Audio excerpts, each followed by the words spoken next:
માં છે ને, માં છે એ તો મીઠપનો દરિયો છે યાર, જેમાં કરુણા છે. ભગત બાપુ એમ કહેતા વર્ષો પહેલા કે જેનું કાળું જેનું હયું ખૂણું છે એ માં છે, અને દુનિયામાં માંથી કોઈ બીજું મોટું હોય નહીં.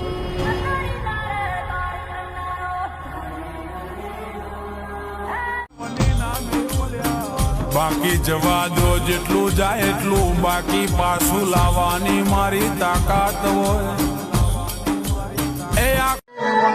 બાપ જેના કુળમાં સાવણ પૂજાતી હોય એના રાકા પણ જિંદગી જીવાય એટલી ભાઈ. એવો ભરોસો હોવો જોઈએ મારી સાવણ કેમ. અને ભલા માણા કદાચ હજારો દુશ્મનના ટોળા હોય ને હજારો દુશ્મનના ટોળામાં મારી નાગણીના કોઈ દીકરાના આંગળી સીધા જો ભલા માણા જમણા પગે કરી જાય એ ડાબો ઉપડવા દઉં તો તારા વડવા વાહે તારી સાવણ ક્યાંક વહી ગયો.